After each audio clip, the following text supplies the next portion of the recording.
All right, good morning, all. Buenos días a todos. I'm Dr. Jaime Estrada. I'm the president and board chair of Texas Doctors for Social Responsibility. We're going to call our group TDSR for short, because it takes too long to go and do the full name. So on behalf of our board of directors and our planning committee, I would like to welcome you all to our Texas Gun Violence Prevention Forum. I thank you for taking the time to attend in person and online. And we have a lot of people online, about 200 people.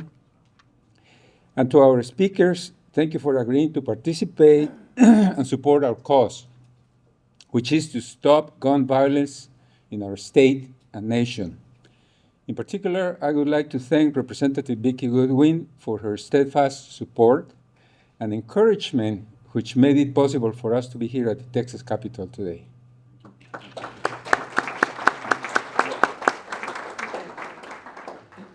I would like to recognize and thank our partners and sponsors, our presenting sponsor, Methodist Healthcare Ministries of South Texas, our longtime partners, Moms Demand Action, who are here, the Austin and Texas chapters, from Washington, D.C., Safe Kids Worldwide. Is Torin here? Where is Torin? There, Torin. Thank you. The Texas chapter for Physicians for Social Responsibility. Now, this is a different organization, by the way, Physicians for Social Responsibility. And our Texas partners, Worldwide Languages.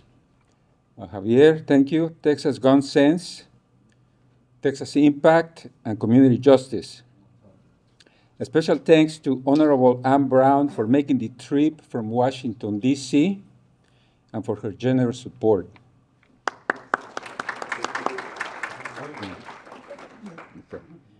2 months ago, the White House and the U.S. Surgeon General, Dr. Vivek Murthy, issued a landmark advisory on firearm violence, declaring firearm violence in America to be a public health crisis.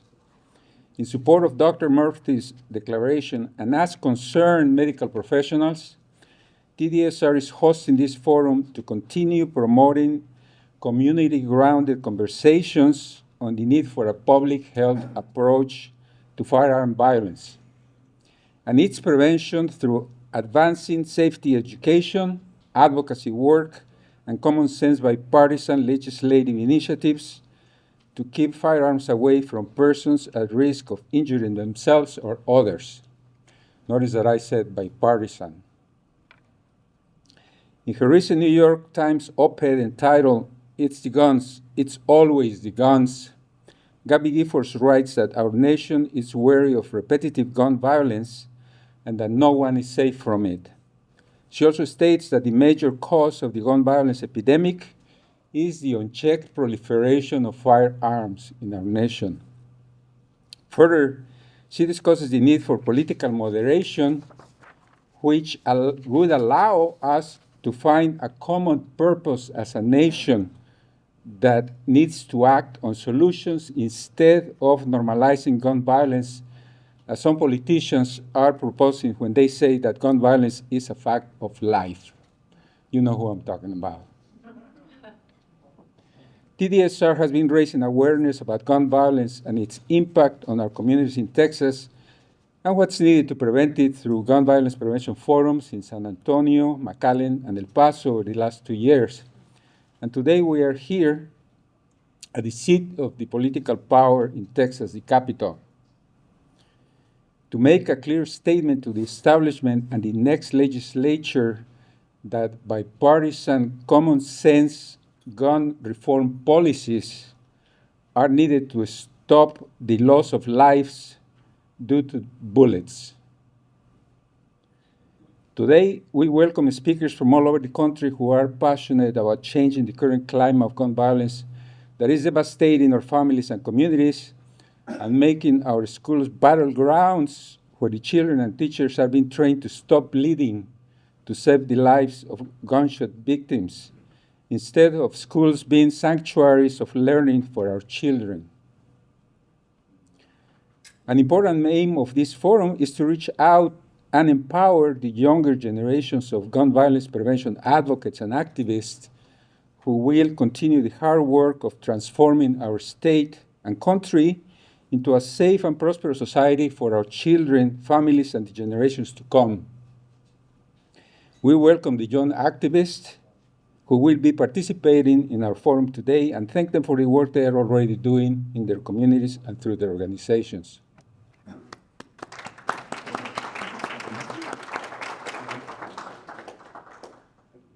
Today, I'm asking all to join our movement to become effective advocates and activists for gun laws reform, to push back and energize the people in our communities, and as Gabby Gifford said, to find common purpose as a nation, to transform it into the safe country we all want for our children and families.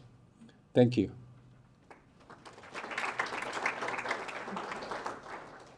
Now, I'm happy to introduce our MC, Ms. Yumna Ali. Yumna is a four-year medical student at the School of Osteopathic Medicine at the University of the Incarnate Word in San Antonio. She wants to care for vulnerable moms and their babies in our community. She has volunteered with our organization for several years and demonstrated a growing talent for activism, organizing, and public speaking.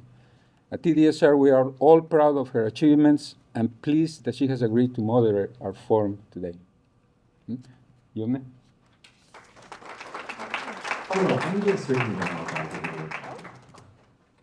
That is not what I sound like.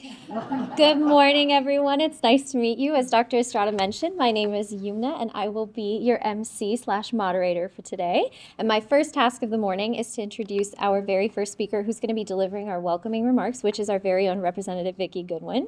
A little bit about her. Representative Goodwin is serving her third term in the Texas House of Representatives. She represents the outskirts of Austin. In the most recent legislative session, she was successful in passing 4 bills into law, each having a positive impact on health and safety. Representative Goodwin is passionate about gun violence prevention and has served her 3 terms on the Homeland Security and Public Safety Committee, which hears most of the gun-related bills in the House. She has filed many bills to make communities safer through sensible gun regulations. 2 key bills would have improved background checks and created a statewide process for protective orders in which judges remove guns from those who are at imminent risk of harm to self or others.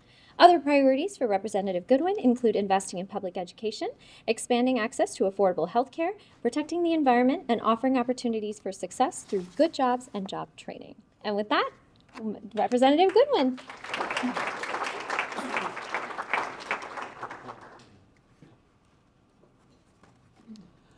Well, good morning and welcome to those of you who don't work in the Capitol. Welcome to your state capitol. After serving almost 6 years as a state representative, I still sometimes get lost in this building. But now that you've been here, hopefully navigating the building will seem a little less daunting.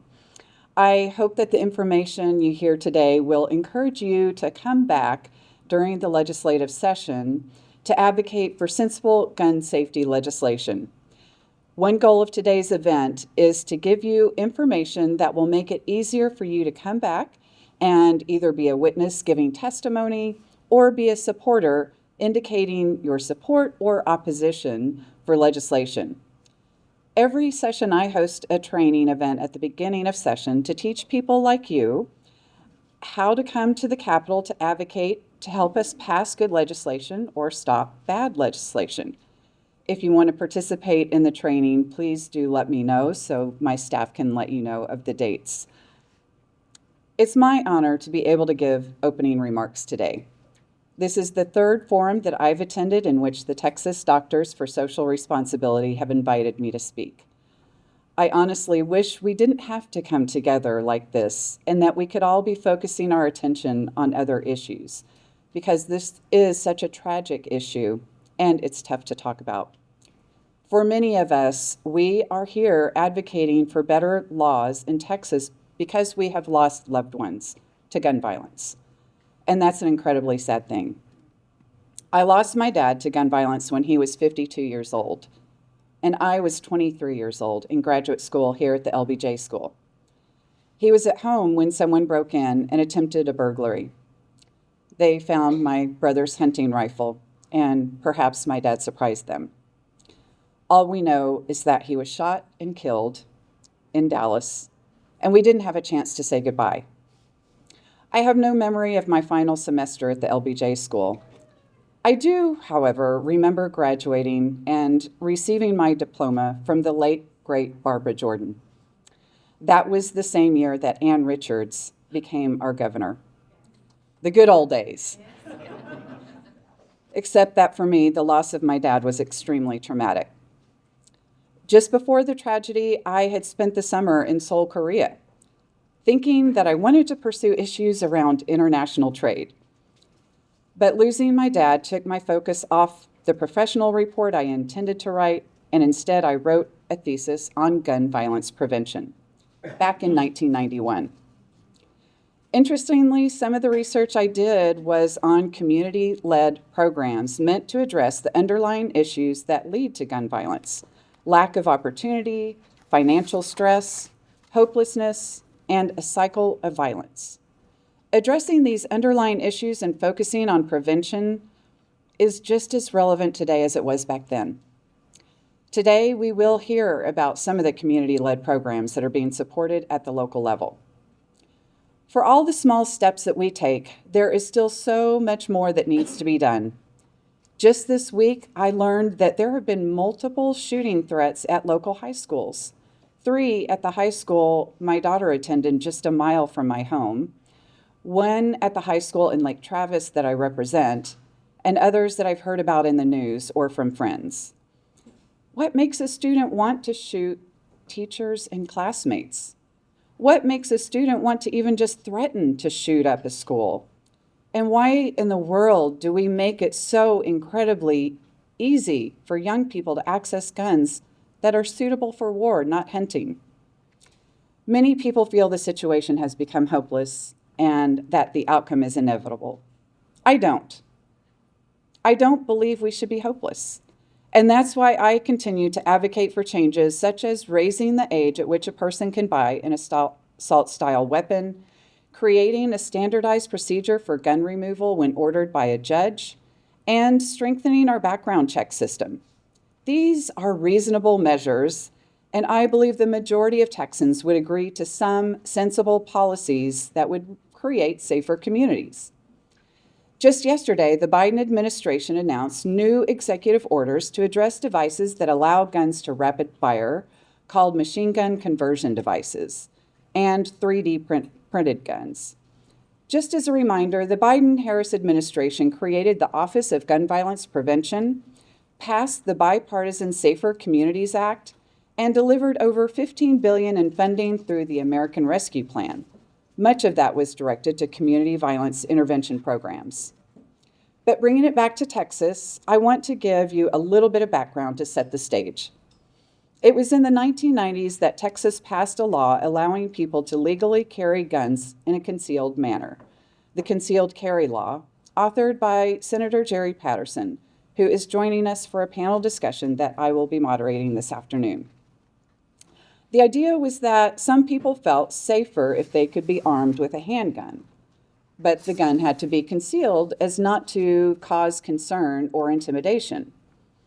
It wasn't until 2016 that people could legally carry a gun openly, open carry, and then it wasn't until 2021 that we passed the permitless carry law that allows people to carry a gun without needing to have a license, which means without training. We've loosened our laws over the years based on the idea that more guns somehow make us safer. The data doesn't bear that out. And we now know that guns are the leading cause of death among our youth. On the other hand, since I've been in the legislature, we have included money in our budget, thanks to Representative Donna Howard, to create a public safety awareness campaign around safe storage. While this campaign is a step in the right direction, it is a small step. You'll hear from Representative Howard during my panel discussion this afternoon. I've requested and have had a seat on the committee that hears the majority of gun bills, the Homeland Security and Public Safety Committee. All 3 sessions I've been in the legislature. In 2021, we passed a law that created an alert system. I recall the parents of a young man who lost his life to gun violence in the Midland, Odessa shooting.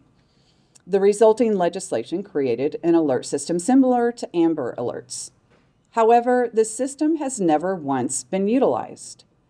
I felt it should have been used last year when their 3 Austin victims were shot by a man who initially shot a police officer on a school campus, and 3 hours later shot and killed a mom who was out with her baby for a stroll, as well as a mother and a daughter who were shot and killed inside their home, miles away from the initial shooting. While it isn't certain that the alert would have changed the outcome, it might have. It might have saved lives. Being on the committee has not been easy. I remember my first session trying to pass what seemed like a simple, sensible bill brought forward by the owner of a cupcake store. They wanted to be able to have smaller, simpler signs suffice for letting people know guns aren't allowed inside. Even that didn't pass, and the vehemently angry response from the gun owners of America caught me by surprise. Nevertheless, I'm extremely thankful for the people who have come to testify on behalf of the many attempts to pass gun safety laws. People including families of victims, Moms Demand Action members, Texas Gun Sense, Texas Impact, and many others. It may seem like coming to testify doesn't make a difference, but it does. In 2023, we heard from the families of the Uvalde shooting victims, some who are here today. They now have a sense of how the legislature works, or doesn't in their case. They were not treated with the respect they deserved, and despite that, they came back and pushed for the committee to vote on their bill. It was that pressure from families that made a difference. We didn't get the bill passed, but it went further than it would have without their persistence. So I will wrap up my introduction by thanking you once again for coming here today, for listening to many speakers with important information to share, and continuing your participation beyond today. Thank you.